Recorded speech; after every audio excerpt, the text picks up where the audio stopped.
comment jailbreaker l'iOS 6.0.1 sur l'iPod Touch 4e génération, l'iPhone 4 et l'iPhone 3GS. Donc je m'en vais dans les réglages avec mon iPod Touch 4 et je vais dans Général pour vous montrer que je suis bien en iOS 6.0.1.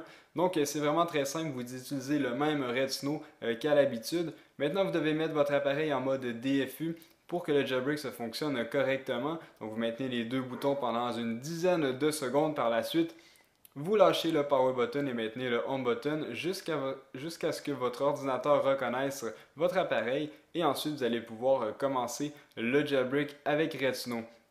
Donc, comme je vous dis, vous avez besoin de Retina 0.9.15, la bêta 3 ou la bêta 2. Un ou l'autre, ça fonctionne, mais je vous conseille d'avoir quand même la dernière bêta. Et vous avez besoin également de l'iOS 6.0 de votre appareil. C'est vraiment très important. Donc, une fois que vous avez ça, vous cliquez droite sur Retina, allez dans l'onglet Compatibilité et tout simplement cocher exécuter en Windows XP Service Pack 3 et exécuter en tant qu'administrateur. Une fois que c'est fait, vous pouvez lancer le logiciel Retina.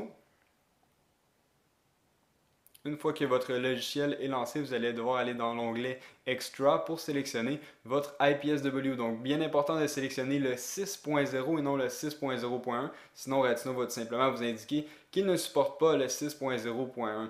Donc, une fois que votre IPSW est maintenant sélectionné en 6.0, vous allez pouvoir cliquer sur Jailbreak et ensuite effectuer le jailbreak. Donc, vraiment, c'est la même compatibilité que le jailbreak 6.0.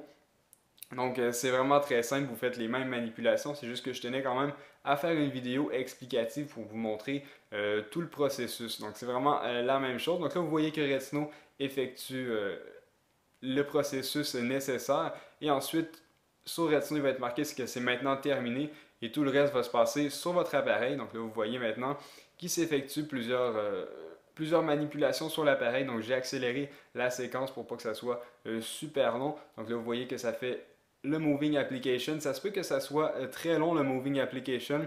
Ça peut prendre jusqu'à 5-6 minutes, même juste peut-être une dizaine de minutes. Donc, laissez-lui le temps. Ce n'est pas un bug, ça se peut que ça soit vraiment long. Donc là, vous voyez que c'est maintenant terminé. Votre appareil redémarre.